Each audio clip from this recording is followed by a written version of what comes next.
Times late under the moon, and I thank God I'm breathing.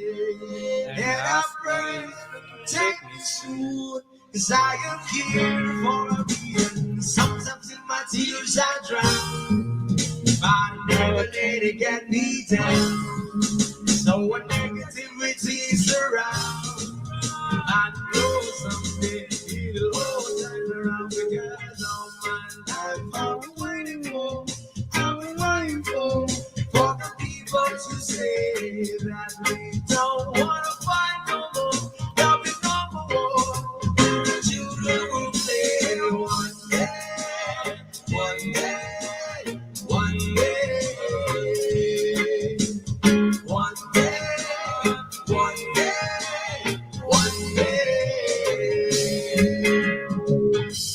Start about, we don't lose, we are lose when we under the souls of the innocent. Blood, French flag, but keep on moving, though the ones are still raging. And in this space, you may lose your way. You might try you crazy, but don't let it slip you away. No way.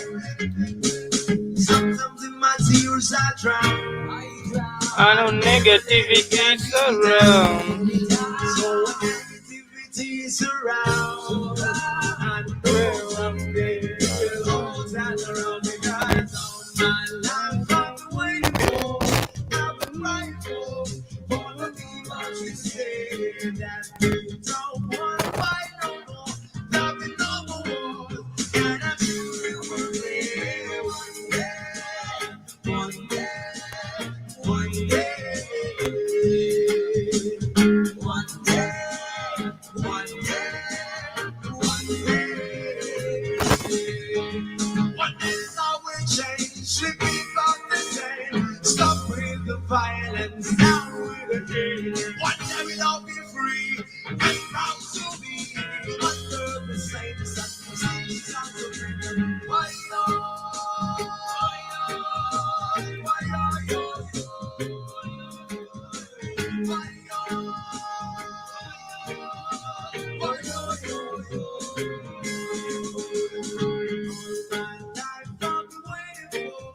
I've been fighting for the people to say that we don't want to fight no more, there'll be no more. And I should remember one day, one day, one day, one day, one day. All my life I've been waiting for, I've been crying for the people to say.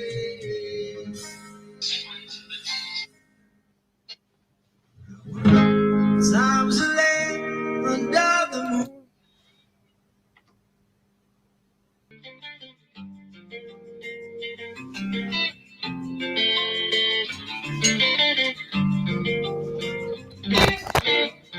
Barua toka Jaramogi na Kenyatta, wanauliza kama Kenya kuko sawa.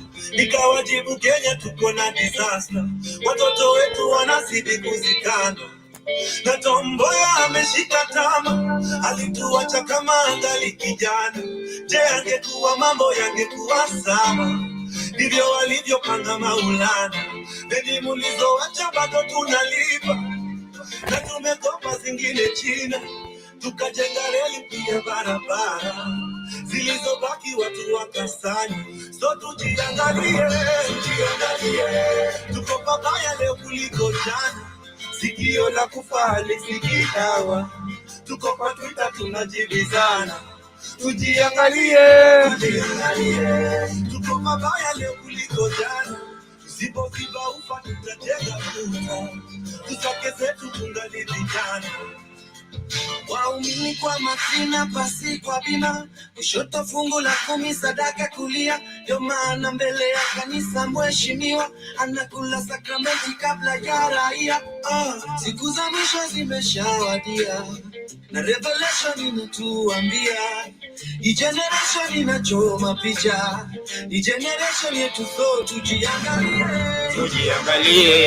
tuko pabaya leo kuliko jana, sikio la kufa lisikii dawa, tuko kwa Twitter tunajibizana, tujiangalie, tuko pabaya leo kuliko jana, sipo ziba ufa tutajenga kuta, tusake zetu tungali vijana. What's up, family? This is the Black Hot Fire Network, the media of the 21st century, and that is Sauti Sol with Tujiangalie. Before that was Sauti Sol with Live and Die in Africa, and before that was Bob Marley with One Day. Of course, this is the diary of a young black king. It's 13:04 East African time on the 31st of August 2024. We're just getting to the last quarter of the year.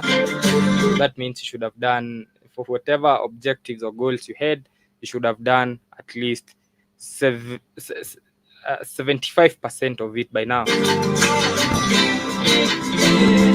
Nisema tufungeni mikanda, ona leo tukuna tulichopanda, kura zetu zilitugawanya, makabila na pesa pia tulimanga, so when you make your bed, usingizi gani tumelala, tutajua tujui, Vision 2030 tabaki story, tujiangalie, tuko pabaya leo kuliko jana, sikio la kufa lisikii dawa, tuko kwa Twitter tunajibizana, tujiangalie, tuko pabaya leo kuliko jana, tusipoziba ufa tutajenga kuta, tusake zetu tungali vijana. Never comes for free. We vote tribe, I'm a real cash, ask Bonnie.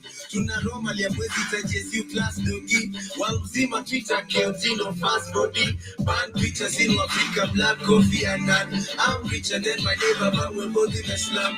If the rich always win, why should the popular run? Unless democracy, you want to say my only for fun. That guy asked, if the rich always win, then why should the popular run? Leo weekend tuko church tunauza sura kabisa, bosi ya hanga wenda kwa sana na caption ya scripture, kayo ndo gospel pitisha bagi ya sadaka kwa club, tujiangalie, traffic madragi by night, traffic mandai zina drag, kwa maya mwizi ya memeki stories za shamba me grab, kona inahonga imevaa bracelet ya color za flag, I think we're now ready to go. That was Nyashinsky featuring Sauti Sol with Tujiangalie. So last week we were looking at the 48 laws of power and lessons that Africa can learn from the 48 laws of power by Robert Greene. Something that Keith said is not African nature. It's not even African nature to be manipulative, to be witty, to be corny, because that is what these 48 laws of power are. But then considering the type of people that we are dealing with, and of course the landscape and the architecture of what we are dealing with at the moment, then we also have to learn the ways so that we can be able to deal with the people we're dealing with. So we looked up to law 20. Today we're going to continue looking from law 20 upwards. There are 48 laws of power by Robert Greene. After this, we're going to look at the art of war by Sun Tzu. We're also going to look at, not on this show, on the coming shows, we're going to look at the art of war. We're going to do a review of the art of war. And of course, what does Sun Tzu teach us in the art of war? What are some of the lessons from the same that Africans can learn and relate and apply? Because we look at Sun Tzu, for example, he was a Chinese military strategist. So he's somebody who is speaking from his own experience and things that he has seen. It's not just a piece of fiction, some of these books. So we're going to look at the 5 laws of the art of war. There is the moral law, there is heaven, earth, the commander, the method, and the discipline. But that is not on this show. We're going to be doing books every now and then, because we have some very, very amazing books that we can look at and that have so many lessons that as African people we can learn and apply. We are also going to be looking at African authors, not just non-African, because we have some very good African authors who have written good pieces, talking about the likes of Chinua Achebe, Okot Bitek. We're going to be looking at some of their books, and of course, what lessons were they trying to give to us? They say literature and art mirrors the real world, and that is true, because you look at the books, and Kid is with me. A big shout out to Kid, and he tells me Sun Tzu wasn't Chinese. There was no China then. I don't know what it was called back then. Maybe you can tell me, Kid, because I thought he was a Chinese war military strategist. So I don't know what China was called back then, that region, because Kid is telling me there was no China back then. Because when you talk about Sun Tzu, we're talking about roughly the 5th century, if I'm not wrong, Kid. We're talking about maybe the 5th, around that time. Um, I don't know what that region was called then, but for somebody like, of course, it's about it's at least it's somebody who, when you look at his works and what he's written, and for example the 5 laws that I was telling you about, then you can learn a few lessons from the same. And Kid is telling me, and he was a black Asian. Sun Tzu was a black Asian. Okay, we learn every day. I thought Sun Tzu was Chinese, even when I was reading his book, because I did read his book about a year ago, and I thought he was Chinese. He was a Chinese strategist, war strategist.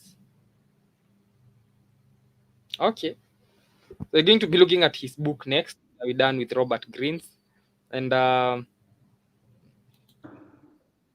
we learn every day. What do All you right. mean All he was right. not All Chinese? right. All right. More. There was no China. China didn't exist. There's no such What thing was as it? China.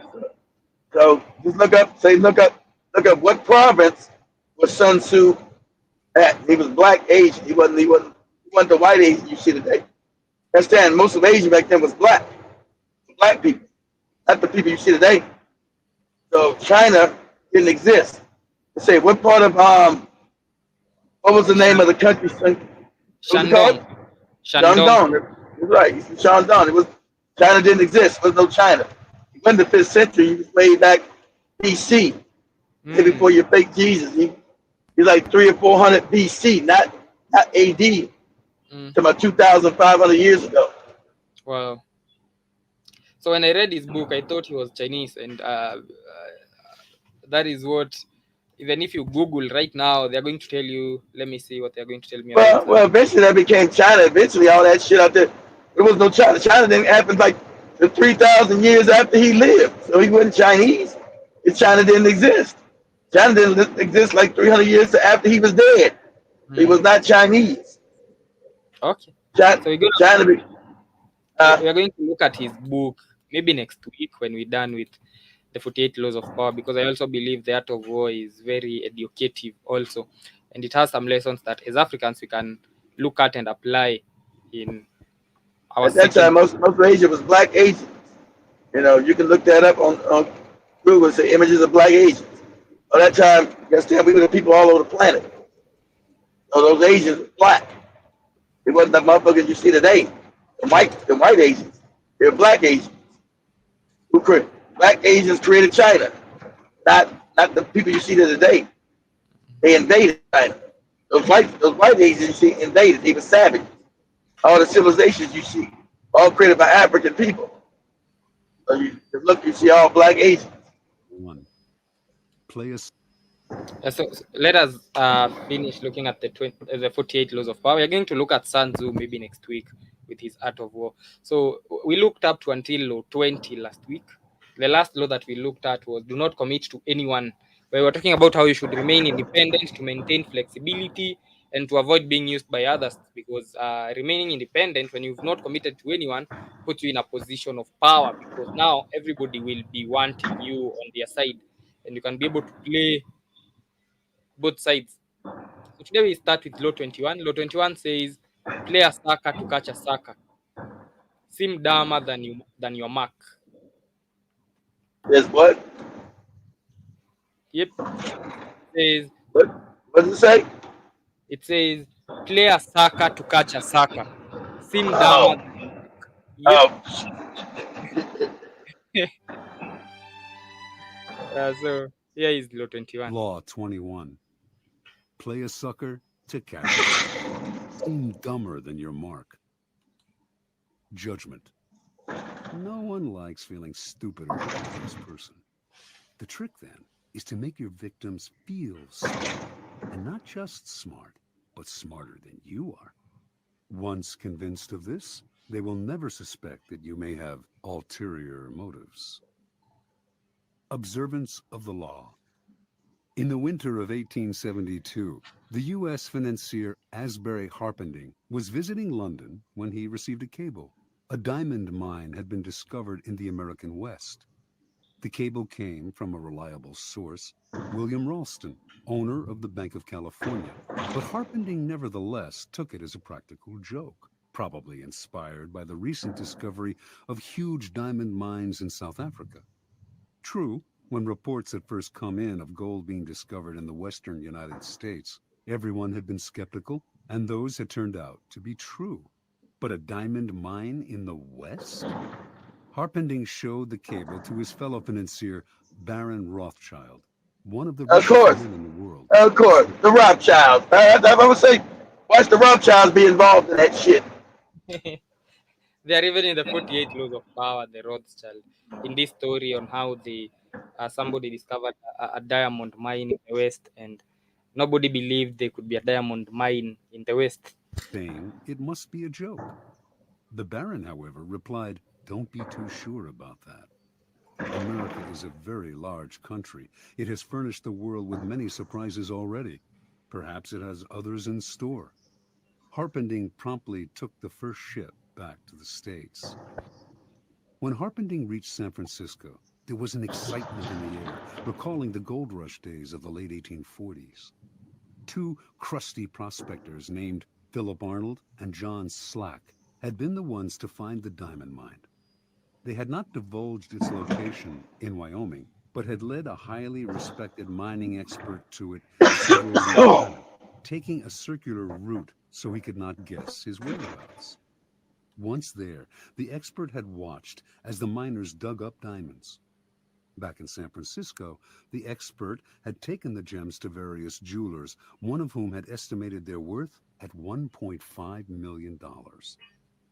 Harpending and Ralston now asked Arnold and Slack to accompany them back to New York, where the jeweler Charles Tiffany would verify the original estimates. The prospectors responded uneasily. They smelled a trap.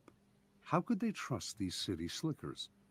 What if Tiffany and the financiers managed to steal the whole mine out from under them? Ralston tried to allay their fears by giving them $100,000 and placing another $300,000 in escrow for them. If the deal went through, they would be paid an additional $300,000. The miners agreed. The little group traveled to New York, where a meeting was held at the mansion of Samuel L. Barlow. The cream of the city's aristocracy was in attendance. General George Brenton McClellan, commander of the Union forces in the Civil War, General Benjamin Butler, Horace Greeley, editor of the newspaper The New York Tribune, Harpending, Ralston, and Tiffany.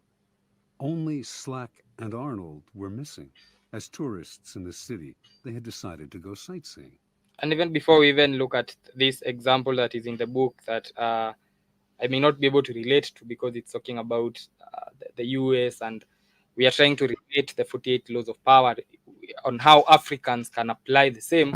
You look at law 21, for example, play a sucker to catch a sucker, seem dumber than your mark. It was what we were talking about last Saturday on if you look at each and every African leader who was successful in his leadership, they always played dumber than they looked. You look at Mwalimu Julius Nyerere, for example, in Tanzania. Well, everybody thought he was dumb, and he didn't understand what was happening because he wasn't vocal about, for example, the imperialism. He played that dumb image, and they believed and thought he was just another of the 54 that they have. but in real sense he was working and making a lot of changes on the ground.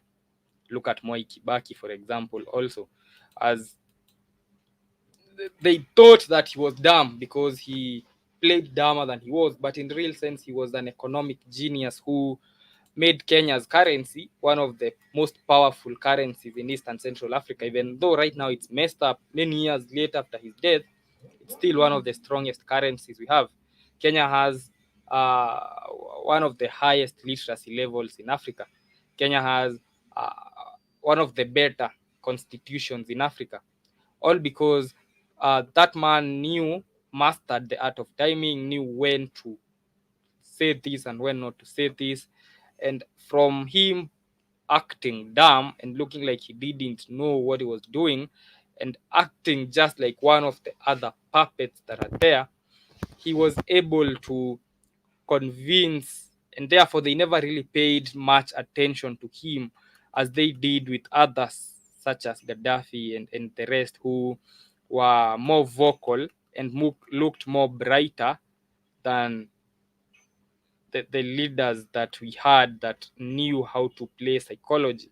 And as Kid says, most of the things in this book are not even African in nature, because Africans are straightforward to what they want and what they don't want. They are not contradictory, they are not manipulative.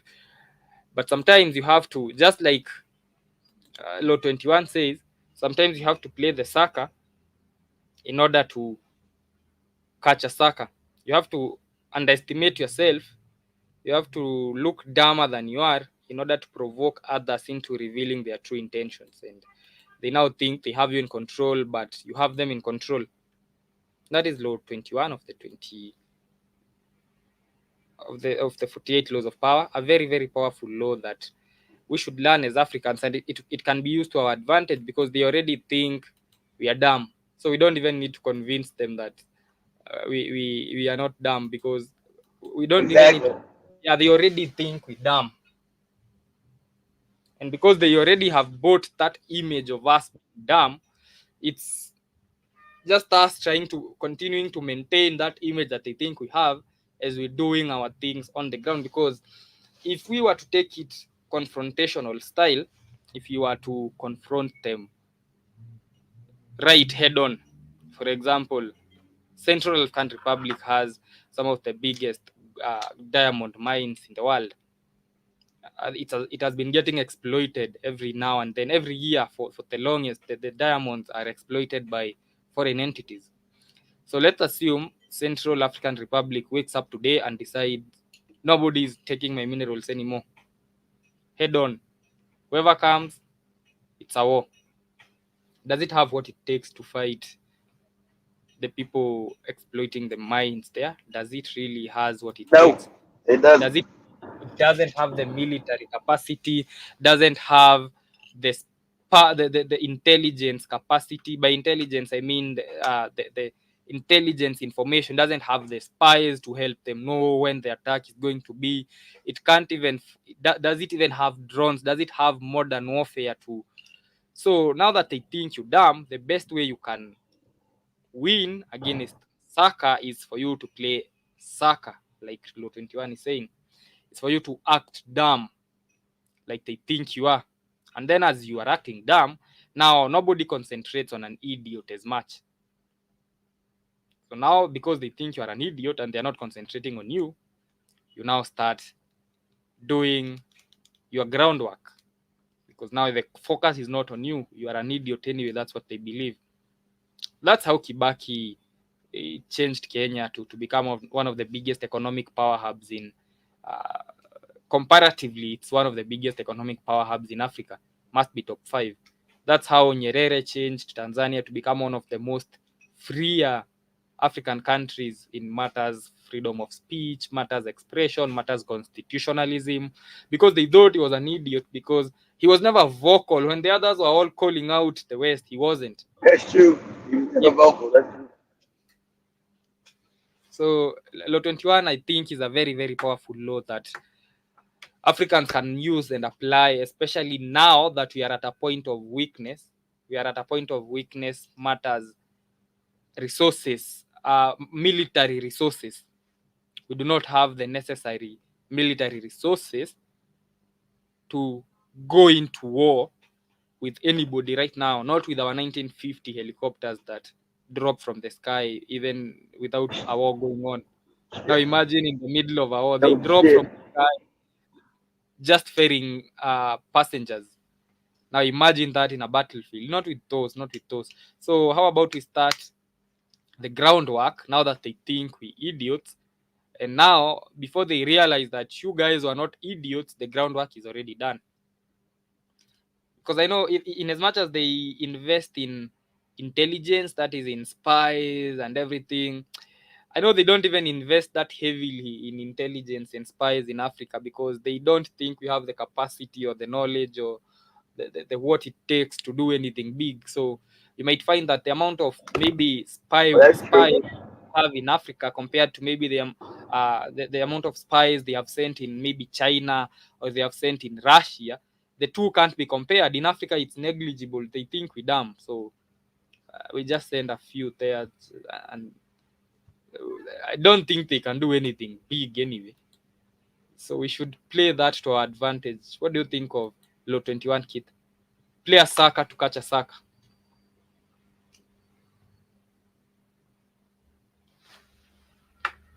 I think I lost Keith. So let's go to law 22.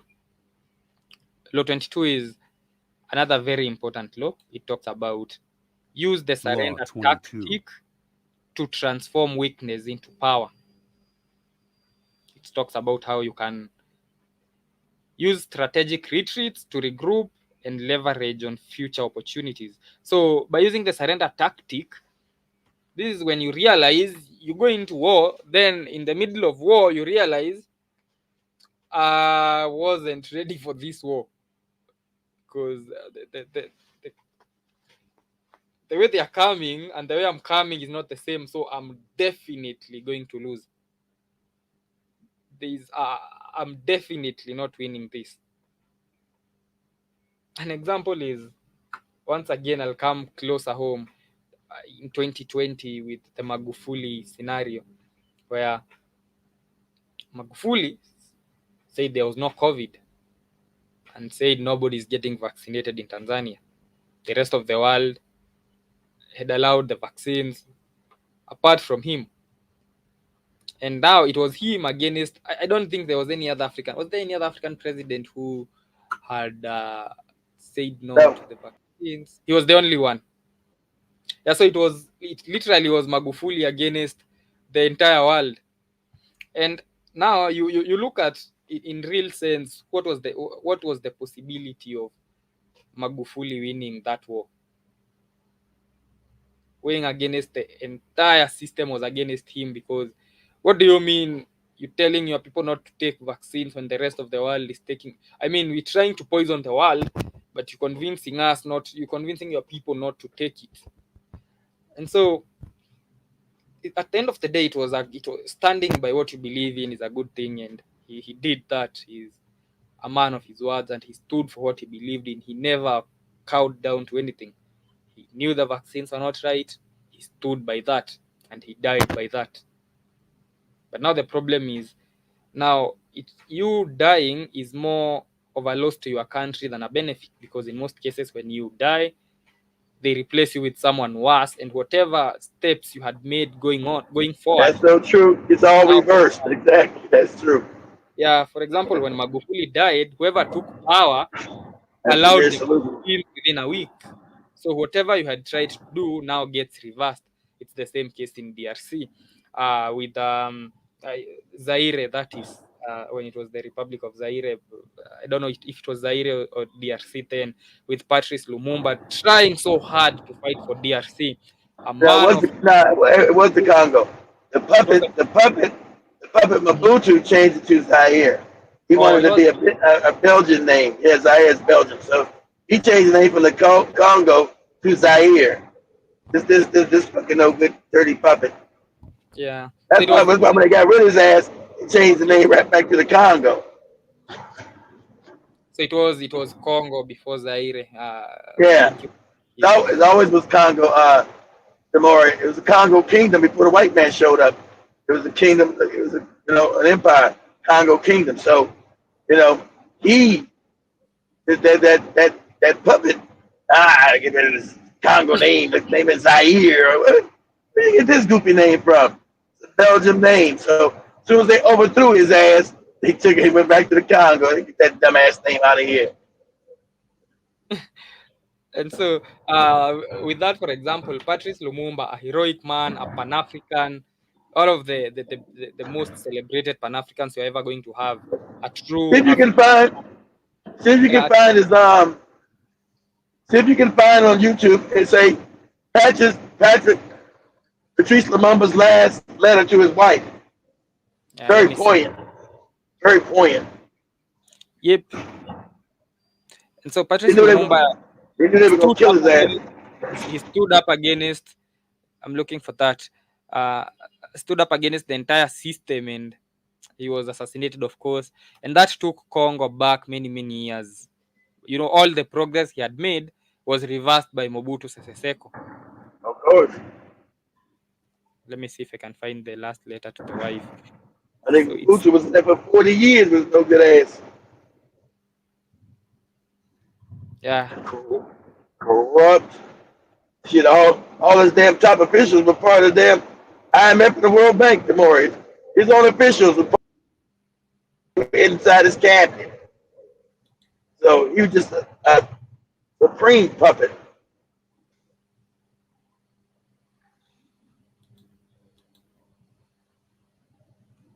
let me see if I can share this later. I've just seen it. Politician and the first democratically elected. Lumumba was a Congolese politician and the first democratically elected Prime Minister of the Democratic Republic of the Congo, DRC. He played a significant role in the country's struggle for independence from Belgium in the late 1990s. Unfortunately, Lumumba's leadership was short-lived. He met a tragic fate. After the DRC gained independence on June 30, 1960, Lumumba assumed office as Prime Minister. However, his tenure was marked by political instability and conflicts between different factions within the newly independent nation. These conflicts were exacerbated by external influences, including the involvement of Western powers seeking to maintain their economic and political interests in the region. One of the major challenges Lumumba faced was a secessionist movement in the mineral-rich province of Katanga, led by Moise Tshombe.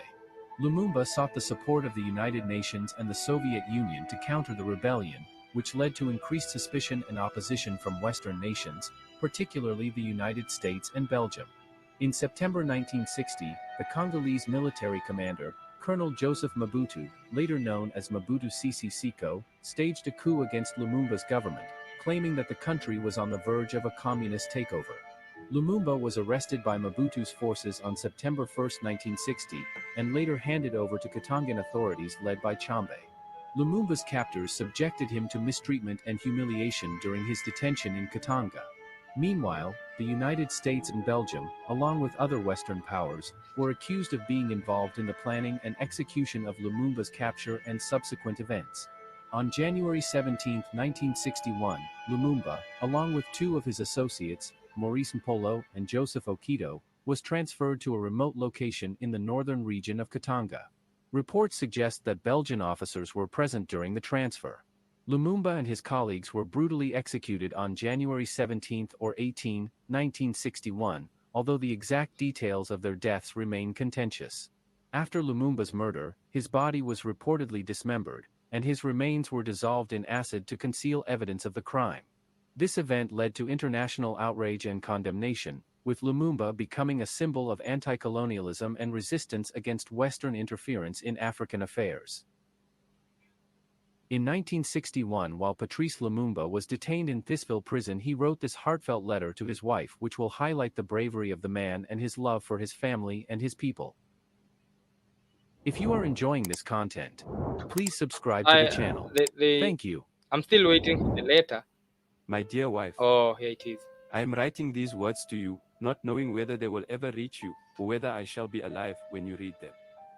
Throughout my struggle for the independence of our country, I have never doubted the victory of our sacred cause, to which I and my comrades have dedicated all our lives. But the only thing which we wanted for our country is the right to a worthy life, to dignity without prejudice, to independence without restrictions. This was never the desire of the Belgian colonialists and their Western allies, who received, direct or indirect, open or concealed, support from some highly placed officials of the United Nations, the body upon which we placed all our hope when we appealed to it for help. They seduced some of our compatriots, bought others, and did everything to distort the truth and smear our independence. What I can say is this: alive or dead, free or in jail, it is not a question of me personally. The main thing is the Congo, our unhappy people, whose independence is being trampled upon. That is why they have shut us away in prison and why they keep us far away from the people. But my faith remains indestructible. I know and feel deep in my heart that sooner or later my people will rid themselves of their internal and external enemies, that they will rise up as one in order to say no to colonialism, to brazen, dying colonialism, in order to win their dignity in a clean land. We are not alone. Africa, Asia, the free peoples and the peoples fighting for their freedom in all corners of the world will always be side by side with the millions of Congolese who will not give up the struggle while there is even one colonialist or colonialist mercenary in our country. To my sons, whom I am leaving and whom perhaps I shall not see again, I want to say that the future of the Congo is splendid and that I expect from them, as from every Congolese, the fulfillment of the sacred task of restoring our independence and our sovereignty. Without dignity there is no freedom, without justice there is no dignity, and without independence there are no free men. Cruelty, insults, and torture can never force me to ask for mercy, because I prefer to die with head high, with indestructible faith and profound belief in the destiny of our country, than to live in humility and renounce the principles which are sacred to me. Yeah. The day will come when history will speak. But it will not be the history which will be taught in Brussels, Paris, Washington, or the United Nations. It will be the history which will be taught in the countries which have won freedom from colonialism and its puppets. Africa will write its own history, and in both North and South it will be a history of glory and dignity. Do not weep for me. I know that my tormented country will be able to defend its freedom and its independence. Long live the Congo. Long live Mother Africa. He was a man of principles and he refused to sell his principles for anything. If it had to cost him his life, he was going to Exactly. have. Yeah, he was a very principled man from what I've seen in this letter. And I sometimes I do get what the likes of Lumumba. So, for example, yesterday, was it yesterday? Yeah, yesterday we were shooting something in a slum in Nairobi, Matare. And if you go to those slums, then you even lose the vigor to get money for yourself because you do not see the point. What is the point of you being rich when your brothers live in a way that you see those people live? That's inhumane. Because you Yeah, have character, Demore, because you have character. And that's why they'll never let you put you as a leader. You'll get killed because you got character. Exactly. What benefits you to live good with everybody else in your country living in slums and shit, and you live in the richest country on the planet? Should nobody live in those slums in no Africa? yeah. It doesn't add up because I mean, what is the point of you eating to your fill when your brothers are starving? What is the point? That's a psychopath, Demore. That's a psychopath. I don't know how you can do that. Walk past starving people and you eat all, like you said, eat to your field, have no empathy, no Yeah. no What, what love, no nothing. It's crazy. what happens when you drive in your SUVs across the city and on the sides you see your fellow brothers suffering? Not because they don't work hard, they probably work 20 times Hard as harder shit. than They work, and that. they work harder than the post office. Of course they do. Of course they That, do. that was the question I was asking myself yesterday also when I was in those slums. Looking at those people, they probably work 10 times harder than I do. So it's not that I work harder than them, but Huh? the quality of life that they live, and the fact that it is a vicious cycle, they can't even Psycho. Yes. escape it. It's a trap. They can't escape Yes. it. as easily. Once in a while somebody might say, but I know somebody who was born in the slums and he escaped. It's okay, that's true. But now let's look at the numbers. How many Look at the majority. Exactly. Let's look at the how majority. many were dead Don't, when this one escaped? yeah, don't give me no good look. Throw one out of a million. Shit, that's not the average. So that's one. That ain't the majority. And should know about it. Exactly right. Mm, I can drive around your SUVs and don't have the damn humanity. mm. Say, well, we need to do something for Africa. This us living like this is just not right. We should, no. Oh, white man, no, mine. I want more. White man, me. But what about everybody else? Yeah, Yeah, it Africa has more than enough money for everybody. If you just stop the Europeans from stealing all of it, like Demore said, you got to build a real military slowly, quietly, and you got to unite with other Africans. You got to be adults now. You got to start to unite with other Africans, the ones that you can unite with. Then you got to just start taking over Africa slowly. So, because otherwise African people are poor because they don't control Africa, but Africa is not poor. Africa is wealthy, yeah. So wealthiest place on the planet. I mean, Africa is so wealthy, it's crazy. I think the saddest part for those people who live in those situations is once again the fact that they can't even be able to escape it. Your father was in the slums, so Yeah, you because again. the ignorant more doesn't allow them to climb out of it because they got school fees. I can't pay for the school fees, so I can't raise up the population because they're ignorant. Now, if you like you said, Demore, if you cared, you say no. First thing I'm gonna do quietly, I'm gonna make sure school is free. So with education, then those kids can rise up out of the slums if they're Mm, well educated, which they don't do in Africa. They want to put them fucked up education, keep in slums, school fees, make it impossible for regular people to pay school fees. Retarded. Why is that only in Africa? Why is schools free everywhere else but Africa? Ghana school fees, Kenya school fees, Nigeria school fees, Namibia school fees. What the fuck is going on? Zimbabwe school fees, Zambia school. What the fuck is going on in Africa? There's the only place on the planet that got all these school fees and shit. Uganda school fees. That's a plan to make sure Africans stay ignorant.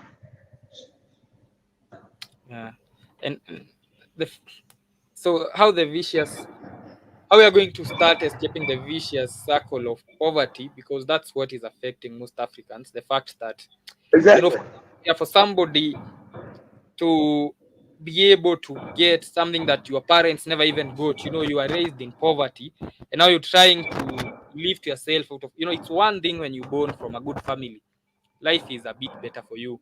I mean, you have a starting point already.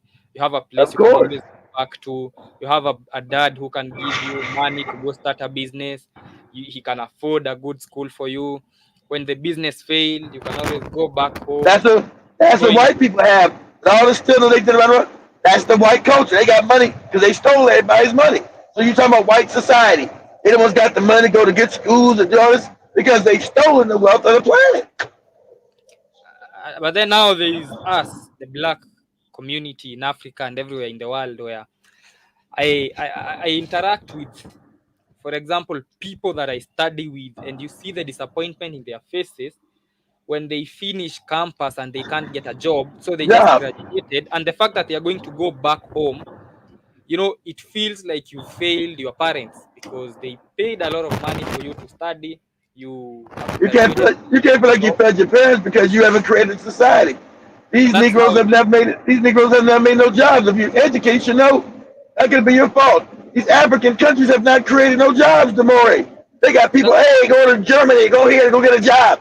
Why haven't yeah, you created any jobs in the country? but that's what it feels like, kid, when you've watched when you've watched your mom sell everything in the house, sell the cows, Because she sell. loves you. She's trying to Yeah, get you an education, but so that she can pay for your school fees. You see but her not even getting clothes for herself, wearing tattered clothes so that she can pay school fees for you. And then after all that, you still have to go back home with no job. So you finish school, and when I talk about that, I reported the other day there was a one software engineer in Bomet who committed suicide. He finished school, realized he had to go back home to his mother, and he couldn't face that, so he committed suicide. It's very, very depressing when you've watched your parents struggle, because raising school fees is not that easy. A I typical Kenyan. know, I know, I know. It's unfair too. The more it's heinous. It's heinous. I'm like, wow, these school fees. This shit's crazy. Like I first told Joby, I said, Joby, that's not nowhere in the world. Only Africa does that shit. She's like, what? You pay school fees? No. Nobody on the planet pays school fees but Africans because it's immoral. You're supposed to educate your society. You're not supposed to be paying to educate them. You're supposed to educate them. So shit, you're right. So that's on purpose. I said, why? I'm going through Africa. I said, why is Africa out of school? I said, oh, make sure Africans stay ignorant. Mm. They don't have enough knowledge to overthrow the damn imperialism, to overthrow the damn colonial powers. They don't know how to. They don't know what the hell. Like I said, that mother doesn't know the system. I come back home, she's upset, but she doesn't know the system has never been created to give me a job with my degrees. There's no systems involved. There's no job creation, Demore. And all the jobs that you have in Africa are from white people. All the companies are white people companies. White people are Chinese. Chinese won't even hire your ass. But usually the white companies. So you got a whole system in Africa where these despots have never even built any economic to benefit African people. Because all the biggest companies in Africa are all Europeans. So you be in Nairobi, Lagos, fucking Kampala, all over. Shit's crazy. You've not created any jobs. And these, like you said, these motherfuckers are psychopaths. They don't care as long as they got their cushy life. That's why they're there. That's why they kept in power. And what it feels like for the people down there is you feel trapped in something that you can't escape, no matter how Of hard you course. try. You can't start a Exactly. business because it's gonna get clamped down. You don't have the licenses. You don't even have money to start the business itself. So we were doing the production that I'm telling you about. You were doing yesterday, and Yeah. we interviewed a certain lady, and we had to at some point we even had to switch the cameras and cry with her because of the story Crime. she was telling us. Yeah, Yeah. because of the story she was telling us about gender-based violence there, and how And because she poverty causes violence, Demore. When you're yep, poor, you're angry, you're despair. So that's going to cause men to beat up on women because they're impoverished. They can't provide for their families. That causes violence. yeah, she was telling us about how growing up she would see her mother get beaten up to a point that her arm would be broken most times, and God then damn. broken again before it heals. And so she would ask her mother, Wow. why don't we Yeah. leave this man? And the mother would ask her, leave and Go go where? where? Go Go where? where? And start doing what? What are you going to eat? So for you to eat, in order for you to be able to survive, I'll get my hand broken now and over again. And she can't go report to the police, because if she reports to the police and the husband gets arrested, what are they going to eat again? Uh, Yeah, so she had to see that growing up, and she had to experience that herself after her mom. Still, she went through the same thing her mom used to go through, of and course, it's a vicious cycle. yep. So it's the vicious cycle and the desperation and the fact that you feel trapped in a certain cage that you can't be able to That's escape. what and only because the Africans' humanity, they haven't rose up and overthrew. No one's gonna live like that in the world because they're not. And sure, Africans can live like that in the world. None of the people gonna live like that. They're gonna up and overthrow the government. Africans have a certain amount of humanity. They can live in shit, piss, and don't do nothing about it.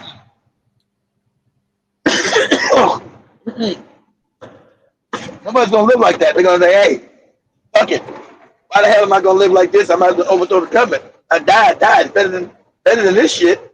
Shit." Because that kind of despair, you shouldn't have to live like that your whole fucking life with no hope. Then that causes what? Drug use, alcohol use, because I have no hope anymore. In a Yeah, system with no hope.